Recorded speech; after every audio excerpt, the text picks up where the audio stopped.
사랑하는 형제자매 여러분, 오늘 예수님의 살과 피를 기념하는 성찬을 앞에 놓고 있습니다. 모두가 다 찬양대가 고백한 대로 놀라운 주님의 음성을 듣기를 바랍니다. 본문의 요한복음 14장의 이 내용도 6월절 성만찬을 마치고 난 다음에 제자들이 주님의 음성을 듣는 내용이 오늘 본문에 기록되어 있습니다. 늘 예수님의 말씀은 감추어진 비밀을 드러내는 진리의 말씀인 줄로 확신합니다. 다 함께 마태복음 13장 35절을 같이 보겠습니다. 같이 우리 합독하죠. 이는 선지자들을 통하여 말씀하신 바 내가 입을 열어 비유로 말하고 상세부터 감추인 것들을 드러내리라 함을. 아멘. 상세부터 어떤 것들을요? 감추인 것들을 드러내리라. 오늘 주님이 예비하신 감추인 비밀의 말씀을 깨닫는 눈을 열어주시고 영적인 귀가 열리기를 간절히 바랍니다. 오늘 주님이 우리에게 주시고자 하시는 감추어진 비밀의 핵심이 뭔가 성찬식을 앞에 놓고 우리가 깨닫는 것은 요한복음 14장 1절 너희는 마음에 뭐 하지 말라고 했습니까? 근심하지 말라. 근심하지 말라. 그 다음에 하나님을 믿으니 또 나를 믿으라.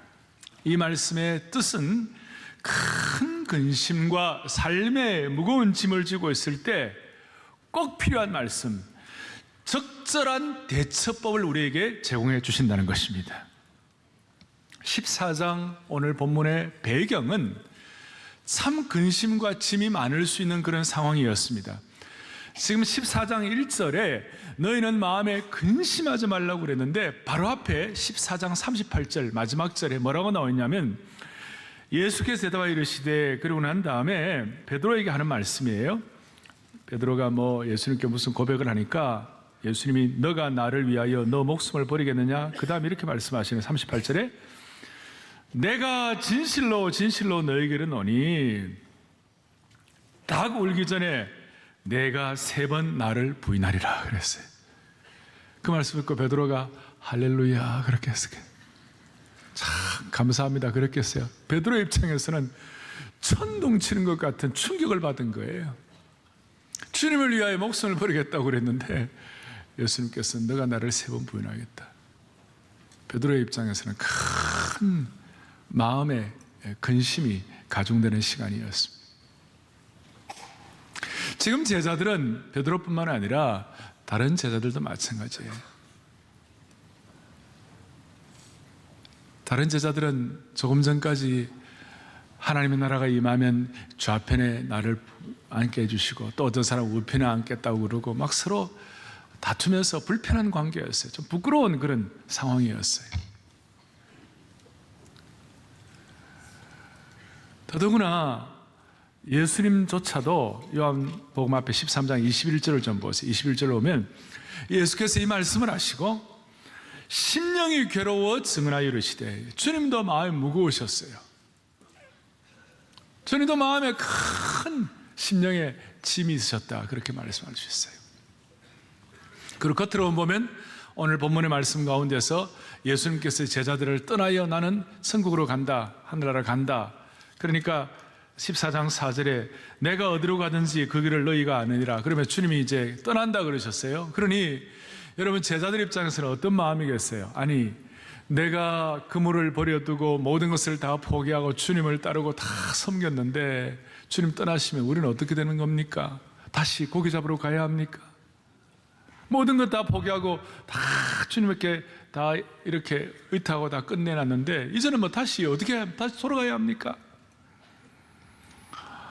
마치 제자들의 마음은 고아와 같은 마음, 울고 싶은 마음이었어요. 가룟유다가 또 예수님을 판다고 하니 뒤숭숭한 걱정거리가 마음을 짓눌려 있던 그런 상황이었습니다. 베드로도 제자들도 근심할 수밖에 없는 상황이에요. 그 주님께서 너희는 마음에 근심하지 말라고 그랬는데 이 근심이란 말은 헬라어로 타라소, 원래 원어로 타라소란 뜻인데 이 뜻은 자극하다, 선동하다 이런 뜻이에요. 오죽하면 이 근심이 있을 때 시편의 기자는 마음이 산란해지고 마음이 찔려진다 그러면, 이 근심은 근심 자체로 끝나는 것이 아니라 사람의 감정을 핥히고 상하게 하고 고통과 통증을 악화시키는 경향이 있다는 것이. 그렇습니다. 우리 하나님의 사람들뿐만 아니라 세상살이 하는 모든 사람들은 이 땅에 살아가면서 우리의 마음을 자극하고 선동하는 인생의 이슈들이 있습니다. 지금 우리들의 마음을 어렵게 하고 선동하게 하는 것이 어떤 것이 있어요? 제가 볼 때는 주로 헛소문들, 자극적인 말들. 너가 위로해 준다고 하는데 위로가 안 돼요. 도움이 안 돼요. 오죽하면 솔로몬은 마음의 근심은 뼈를 마르게 한다고 그랬어요. 어떤 사람은 목사님 나는 근심 없어요. 근심이 없다 그럴지 모르지만 여러분, 큰 근심은 없어도 작은 근심이 우리를 어렵게 할 수가 있어요. 미국의 콜로라도의 어떤 산봉우리에 가면 큰 400년 동안 그 자리를 지키고 있었던 거대한 큰 나무가 있는데 그 나무가 갑자기 쓰러졌어요. 400년 동안 그 나무는 14번이나 벼락을 맞았고 수많은 눈사태와 폭풍에도 꿋꿋이 견뎠는데 언제부턴가 조그마한 딱정벌레들이 나무에 기어들어가 가지고 나무의 속을 갉아먹기 시작했어요. 그 딱정벌레는 손으로 문지르면 죽어버리는 조그마한 미물 같은 것이었어요. 그런데 이 미물 같은 딱정벌레들이 조금씩 나무의 속을 파먹기 시작하니까 시간이 지날수록 그 거대한 체구를 자랑하고 있던 그 나무가 힘을 잃어버리고 쓰러져 버렸어요. 400년 동안 그 나무는 엄청난 풍파를 이겨내고 그 다음에 눈사태를 이겨내고 폭풍과 벼락을 이겨냈습니다마는 조그마한 딱정벌레 때문에 넘어졌다는 것이에요. 우리의 삶을 살다 보면 작은 근심의 딱정벌레들이 우리의 삶을 야금야금 파먹는 그런 일들이 있다는 것입니다. 그럴 때 이 마음의 근심이 심령을 상하게 한다는 것입니다. 근심이 있으면 비관적인 인생이 되고 영적인 활력을 잃어버리게 됩니다. 그래서 불신이 생기고 미래에 불안이 생기고 그렇습니다. 요즘 젊은이들 말로는 이 근심, 우울증 이런 것들이 사람들을 이 멘붕 상태에 이르게 한다. 멘붕이란 말 아십니까? 멘탈 붕괴 상태. 그리고 어떤 사람들은 유리 멘탈, 그런 말 들어보셨습니까? 마음이 너무 이렇게 참 약해가지고 웬만한 어려움을 견디지를 못하는 거예요. 적은 상처에도 견디지 못하는 거예요. 겉으로는 강한 것 같지만 참 답답한 유리 멘탈들이 있는 거예요. 오늘 이 시대의 멘탈 붕괴, 이 시대의 어떤 딱정벌을 통해 우리의 마음에 참 쓰러뜨리려고 하는 것들, 이 시대에 우리가 약한 마음 때문에 생기는 유리멘탈, 이 모든 것들이 그리스도의 살과 피를 기념하는 이 실체를 경험하여 주님이 주시는 음성 가운데서 비밀을 깨닫고 모두가 다 근심을 극복할 수 있는 축복을 주시기를 원합니다. 할렐루야. 예. 그래서 어떻게 하면 이 근심을 극복할 수 있을 것인가? 오늘 성찬식을 앞에 놓고 첫 번째 생각할 것이 있습니다. 자, 먼저 1절에 다시 한번 보겠습니다. 너희는 마음에 근심하지 말라 그랬는데 이 너희란 말은 어떤 제자 한 사람에게만 얘기하는 것이 아니에요. 본래는 헬라의 복수예요. 너희들은 마음에 근심하지 말라 이렇게 했어요. 모든 사람들, 오늘 이 예배 참석하신 모든 성도들이여 마음에 근심하지 말라 그랬어요. 어떻게 하면 근심하지 않을 수 있어요? 상황 자체는 짐을 지우고 상처 줄 상황인데 수많은 사람들의 난무하는 말들 가운데 참 마음에 답답하고 힘든 것들이 있는 이 시대 가운데 어떻게 그래 근심하지 않을 수 있어요? 주님의 방법을 먼저 우리가 선택하는 것이에요. 주님은 너희들은 마음에 근심하지 말라, 하나님 믿으니 또 나를 믿으라. 이것은 뭐냐면 주님도 지금 근심할 수 있는 상황, 주님도 아까 3장 21절에 내 마음의 심령이 심히 괴롭다, 주님도 마음에 큰 짐이 있지만 오히려 주님의 방법은 뭐냐면 그 상황에서 제자들을 권면하고 제자들을 격려하고 제자들을 오히려 근심하지 말라고 주님께서 말씀하시는 거예요. 무슨 말이냐?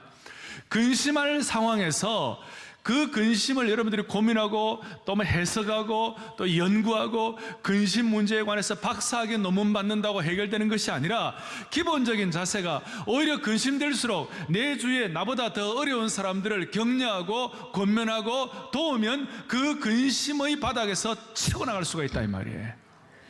그러니 한번 이 방법을 한번 써보십시오. 가식하라는 것이 아니에요. 근심을 무슨 뭐 없다 그렇게 치부하라는 것도 아니에요. 그 무슨 가짜의 표현을 가지라 그런 뜻도 아니에요.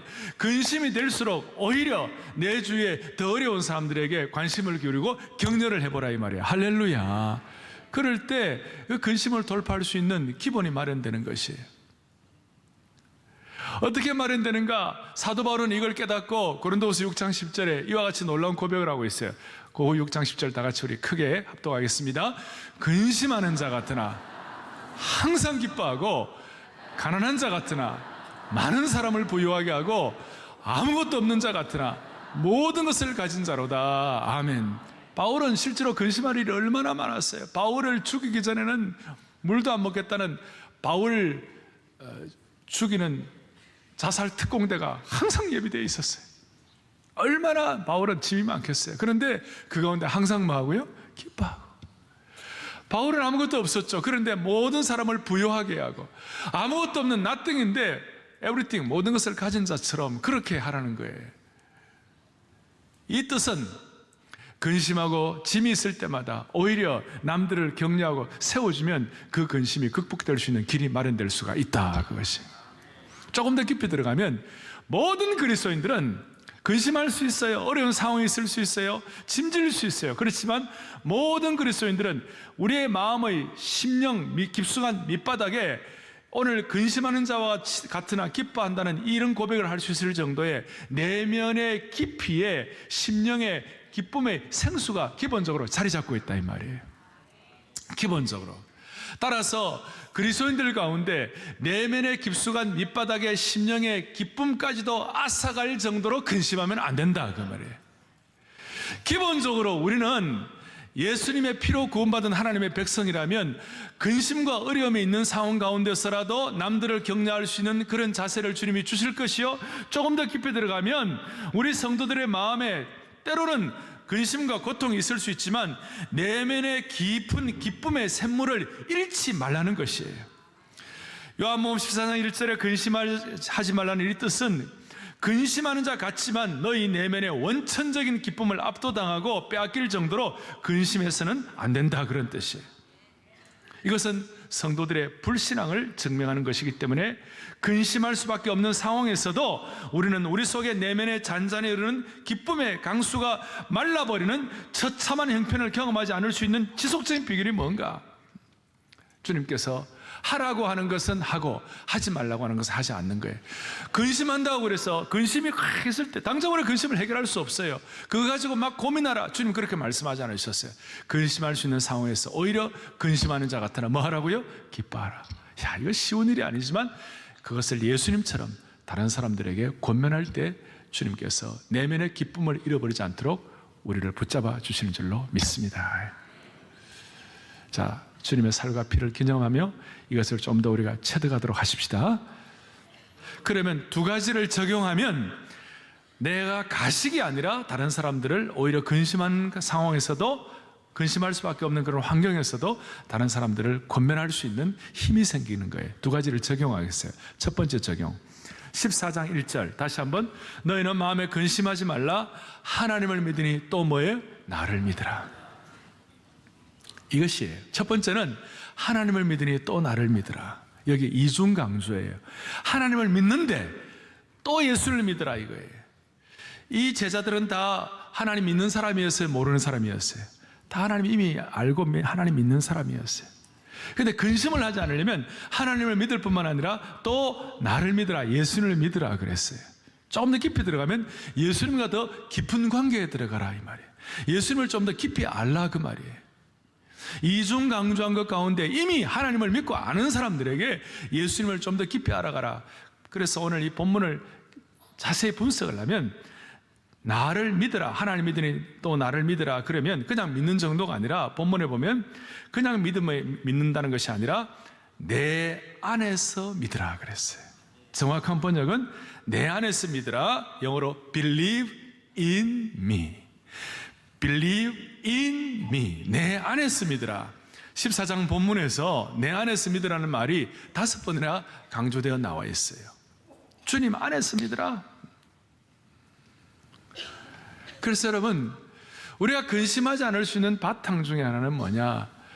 우리가 신앙생활을 하면 할수록 내가 지금 누구 안에 있느냐를 확인하라는 것이에요. 오늘 이 예배를 참석하신 우리 온 성도들 모두가 다 주님 안에 있는 줄로 확신합니다. 주님 안에 있다는 거예요. 그 주님 안에 있다는 이 말은 주님과의 인격적인 관계를 다시 한번 정리해보라 이 말이에요. 예수님 안에 있으라, 예수님만이 가장 안전한 곳이라는 뜻이에요. 멀리 떨어진 관계가 아니라 주님 안에서 살아있는 관계를 정리해보라는 것이에요. 그러니까 인생은 누구 안에 있느냐가 내 삶을 결정한다는 뜻이에요.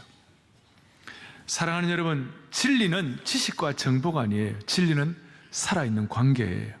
생명력 있는 관계예요. 함께 거하는 관계예요. 주님과의 인격적인 관계예요. 살아있는 관계를 통하여 이런 것들이 우리의 근심과 걱정과 마음의 모든 잡동사니들을 청소해 주시는 거예요.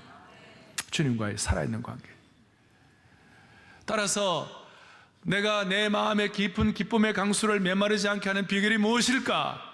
내가 지금 주님 안에 어떻게 있는, 내가 주님 안에 있는 관계의 수준이 어떤가? 주님 안에 있는 관계를 점검해 보라는 것이에요. 찬송도 있잖아요. 너 근심 걱정 말아라. 그 다음 뭐예요? 너 근심 걱정 말아라. 찬양인데 너 근심 걱정 말아라. 그 다음 뭐예요? 지키리 그 다음에 주 날개 밑에 거하라. 그 다음 뭐예요? 주 너를 지키리. 그 다음에 주 너를 지키리. 아무 때나 어디서나 주 너를 지키리. 늘 지켜주시리.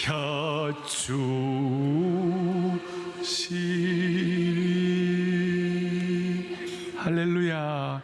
이 순간 근심이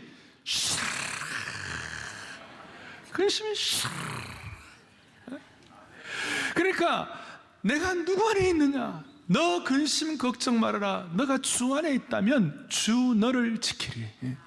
주님의 날개 안에 가라. 주 너를 지키리.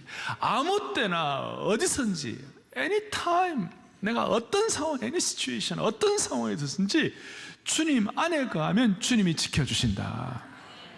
단순한 것 같지만 여러분 그렇잖아요. 이것이 확인될 때마다 골로새서 2장에 있는 것처럼 주님 안에 우리를 뿌리를 신앙의 뿌리를 내릴 수가 있는 거예요. 자꾸 뿌리를 내리는 것이죠. 그리고 주님 안에 계속 있는 거 확인하는 순간 무슨 일이 벌어지는가? 시냇가에 심은 나무가 시절을 조차 과실을 맺으며 그 잎이 청청한 것 같이 우리의 근심 대신에 우리의 삶의 잎이 풀어지는 것이에요.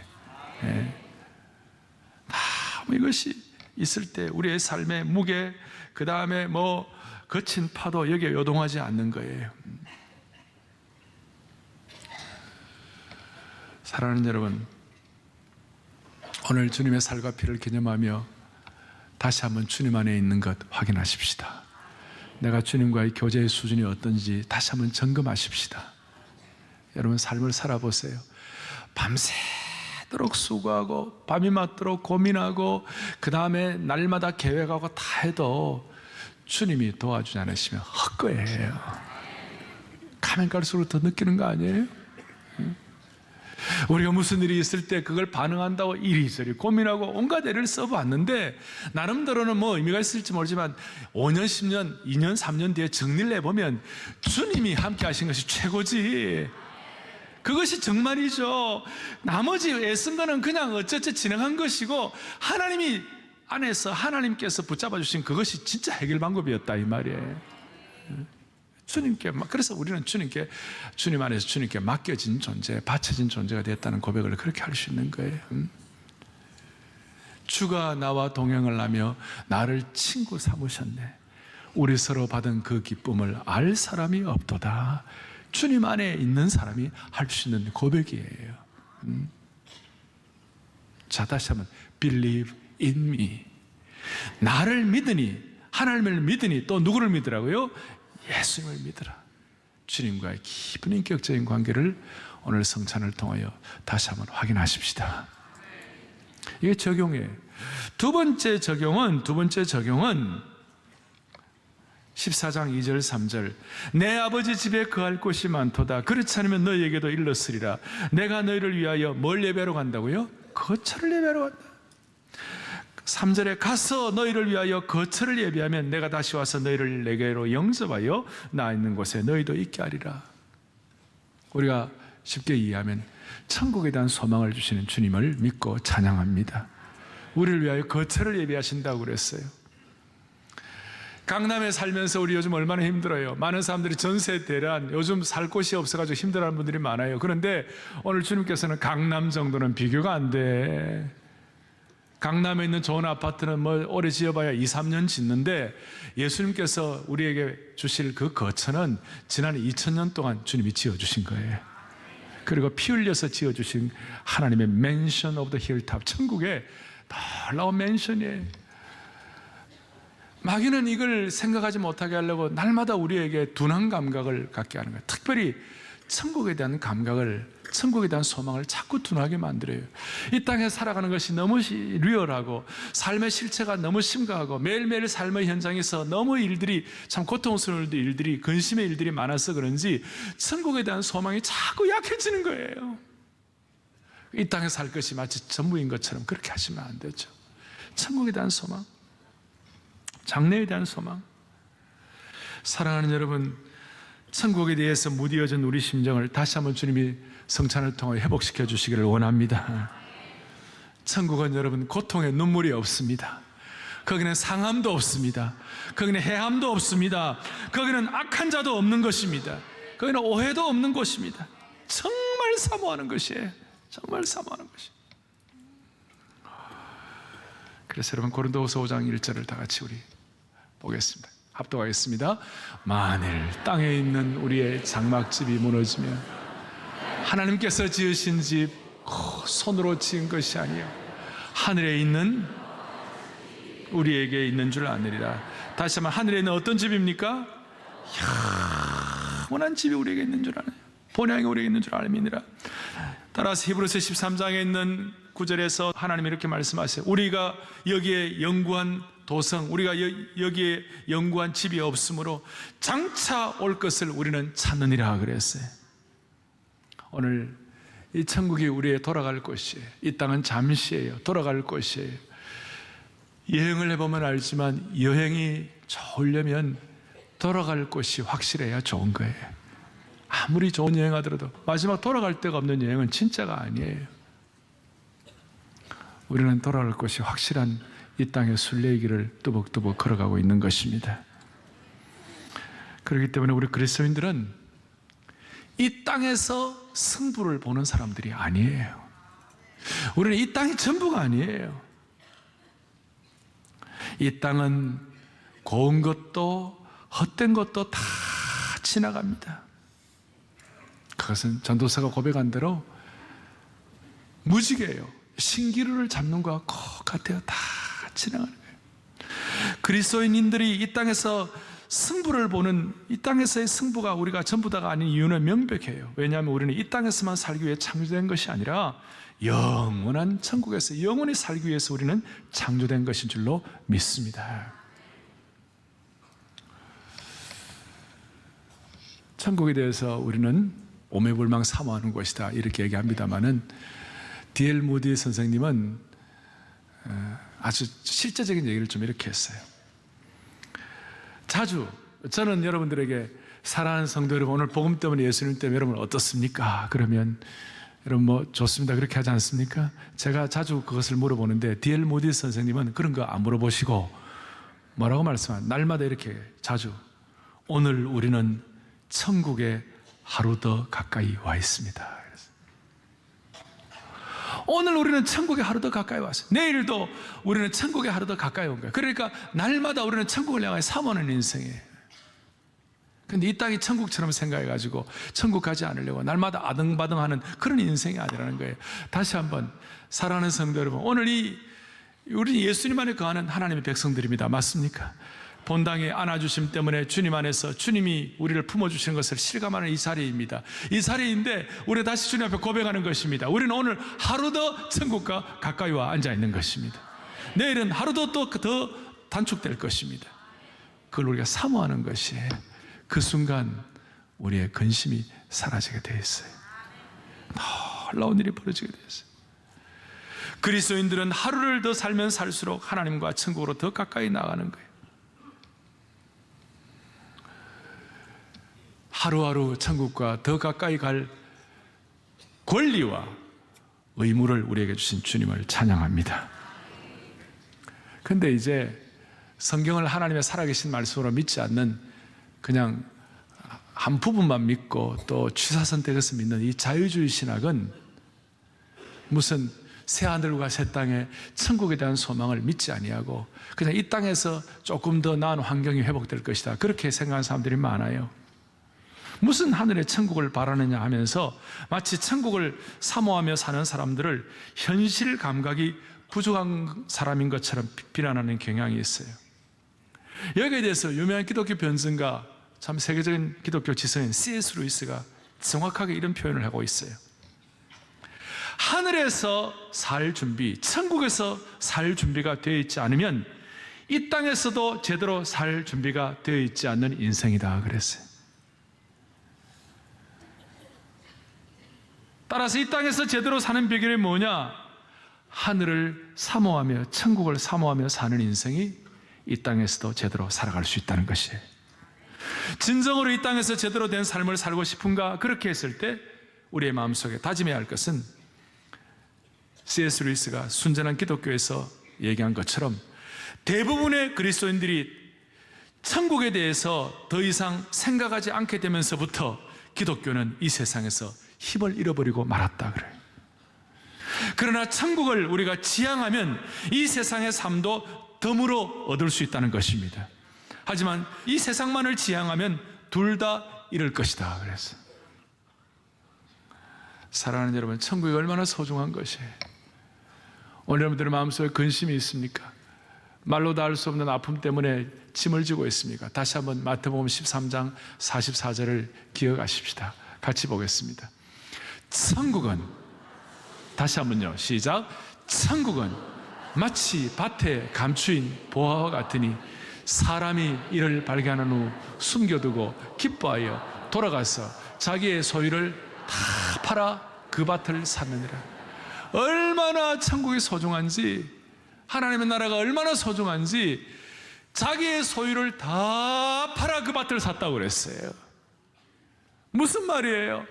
여러분, 이 땅에 살아가면서 모든 걸 다 소유하고 있다고, 아름다운 거, 귀하고 가치 있는 거, 귀한 위치에 있다 하더라도 천국을 소유하지 못한다면 이 땅에서 가진 그것이 아무것도 아니라 그 말이에요. 반대로 이 땅에서도 힘들고 근심 어린 일도 있고 고통스러울 많이 있지만, 그러나 천국을 내가 확실히 소유할 수 있다면 이 땅의 근심은 또 그것이 아무것도 아니라 그 뜻이에요. 어느 것을 선택하시겠어요? 어느 것을 선택하시겠어요? 구약에 보면 하나님이 계신 곳이 아니 계신 곳이 없어요. 다 편재에 계세요. 우리 하나님은 모든 곳에 다 계세요. 그렇지만 택한 백성, 이스라엘 백성들의 그 신앙과 삶에 좀 더 깊이 주님이 임재하셨어요. 이해가 되십니까? 그리고 이스라엘 백성들 속에 주님이 임재하셨습니다마는 주님께서는 성전과 성막에 더 충만히 임재하셨어요. 그리고 성전과 성막 가운데서도 다 그 가운데 주님이 계셨습니다마는 지성소에 영광의 구름 기둥으로 더 빽빽히 주님이 충만히 임재하신 거예요. 지성소 가운데서도 주님께서는 어떻게 했어요? 하나님의 언약궤 안에 있는 은혜의 보좌 앞에 더 강력하게 임재하는 것으로 표현되어 있습니다. 마찬가지예요. 하나님이 다 계시지만 천국을 사모하는 주의 백성들의 마음속에 더 강력히 임재하시는 거예요. 그러니까 바울은 이걸 깨닫고 내 모든 것을 다 배설물로 여겨도 좋다. 나는 천국에 대한 소망이 확실하다. 그래서 오늘 그것이 우리로 하여금 이 세상의 어려움과 짐들을 극복할 수 있는 힘을 허락해 주십니다. 저는 한국교회 어떻게 보면 부흥의 끝자락 마지막 세대예요. 옛날 어른들 덩실덩실 춤을 추면서 천국에 대한 소망을 가지고 예배를 드리면서도 감사하고 감격하고, 저는 60년대에 어릴 때 그 참 어른들의 신앙생활,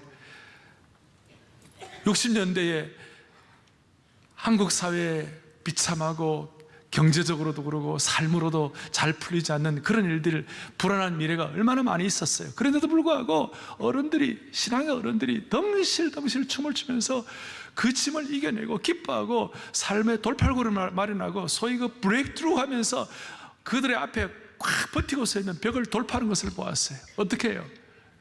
저 좋은 낙원 이르니 그 희락 내 희락일세. 저 기와 요초 향기는 풍편에 날아오는데, 그 천국에 대한 소망. 이 세상 추운 일기가 화창한 춘일 되도다. 춘이라는 말이 화창한 봄날이 되도다. 이 세상의 추운 근심과 압박과 모든 것들이 천국에 대한 소망으로 화창한 봄날이 되도다. 그러면서만 이겨내는 거예요. 이겨내는 거예요. 사랑하는 교회 여러분들이요, 오늘 주님께서는 이 천국에 대한 소망을 주시면서 하늘나라 주님께서 가시면서 이제 주님께서 거처를 마련한다고 말씀하시고 14장 중간 부분에는 소명을 주셨어요. 나보다 너희들 더 큰일 해야 한다. 소명 주셨어요. 그리고 그 소명을 이룰 수 있도록 성령을 보내주신다고 보혜사 성령을 주신다고 뒷부분에 말씀하셨어요. 근심 대신에 천국에 대한 소망 주시고, 근심 대신에 사명을 주시고, 근심 대신에 성령의 임재를 확신하도록 만들어 주셨습니다. 그럴 때 그걸 이겨낼 수 있도록 하게 하셨어요. 오늘 성찬에 참여하며 이런 큰 그림을 그릴 수 있도록 축복해 주시기를 바랍니다. 근심하는 성도들이여, 다시 한번 천국을 바라보십시다. 답답하고 고민에 빠지고 현실 문제에 고통하고 있는 분들이여, 우리에게 진정 천국이 소망이 되도록 하십시다. 천국은 우리가 오매불망 사모하는 그 주님을 바라보는 것입니다. 날 알아주시는, 내 모습 이대로 알아주시는 그 주님을 만나는 시간입니다. 여러분, 그런 차원에서 천국의 말씀을 들을 때마다 우리는 자연스럽게 우리의 근심이 가벼워져야 하는 것이 자연스러운 것입니다. 천국만 생각하면 세상에 부러울 것이 없는 사람으로 바꾸어져야만 하는 것입니다. 천국 얘기하면 아이고 또 하네, 이게 아니에요. 천국 얘기하면 얼마나 좋은지, 이 천국 얘기하면 마치 연인들끼리 막 서로 소곤대가지고 시간 가는 줄 모르는 것처럼 이 천국에 대한 소망이 시간 가는 줄 모르는 축복이 되어야만 하는 것이에요. 저는 요즘 저희 집 사람과 함께 우리가 그런 대화를 주고받아요. 참 고생해보고 험한 터널을 지나보니까 천국이 너무너무 소중하다, 너무 사모가 된다. 그리고 이 땅에 살아가면서 천국의 1%만이라도 좀 경험했으면 좋겠다. 여러분들 아니세요? 천국의 1%만이라도 경험했으면 좋겠다. 오늘 주님의 살과 피를 기념하면서 주님 안에 우리가 거함으로 말미암아 천국에 대한 소망이 다시 한번 확고하게 부릴 듯함으로, 여러분 오늘 이 시간이 천국에 대한 은혜가 1%라도 예고편으로 경험될 수 있는 이 축복된 시간이 되기를 원합니다. 사랑하는 성도 여러분, 천국에 대한 얘기를 이렇게 많이 하고 그동안 많이 들었다고 하는 것, 그걸 아무것도 아닌 것으로 치부하면 안 되는 것이에요. 중국에 가면 중국 동부 지역에 모소라는 대나무가 있어요. 이 대나무는 참 희한한 게 평생에 한 번 흰 꽃을 피워가지고 씨를 떠뜨리는데 그 씨를 가지고 또 대나무가 자라게 되는데요, 이 씨를 심으면요, 모소 대나무는 씨를 심으면 4년 동안 잘 자라지가 않아요. 여러분, 대나무는 잘 자랍니까? 안 자랍니까? 쑥쑥 자라는 게 대나무 아닙니까? 근데 4년 동안 이 모소 대나무는 3cm밖에 안 자라요. 그 4년 동안 3cm니까 거의 죽었나 싶어가지고 사람이 파보고 이러다가 막 대나무가 씨가 죽는 그런 경향이 많을 정도로 별로 자라지가 않아요. 그런데 놀라운 것은 4년 이후 딱 되면 그 씨가 3cm 자란 그 씨가 그 3cm밖에 안 자란 그 대나무가 4년 이후에 딱 되면 적게는 6주, 많게는 8주 사이에 한 2달 사이에 15m로 자라는 거예요. 하고 놀라기만 하시고 그렇게 하면 안 돼요. 그게 사실이라는 것을 마음에 확정해 주셔야 돼요. 나중에 여러분 검색해 보세요. 15m 자라는데 4년 동안 3cm밖에 안 자란 그 나무가 그 다음부터 하루에 30cm씩 자라는 거예요. 그래가지고 2달 만에 15m가 되는 거예요. 똑같습니다. 우리가 뭐가 안 된다, 뭐가 근심이 있다, 뭐 힘들다 이럴지 모르지만 여러분, 우리의 마음속에 힘들수록 다른 사람 권면하십시다. 그런데 그 모소 대나무가 4년 동안 밑에 뿌리를 내리고 그 다음에 그냥 계속 튼실하게 밑에 쫙 기초를 마련하니까 4년 이후에 15m로 2달 만에 자라도록 폭발적인 성장을 하는 것이, 평생 동안 우리가 주님 안에 거하는 이 자세를 놓치지 마십시다. 오늘 주님의 살과 피를 기념하면서 천국에 대한 소망을 더 확고하게 하도록 하십시다. 그렇게 할 때 주님이 우리를 통하여 일해 주시리라고 믿습니다. 아멘.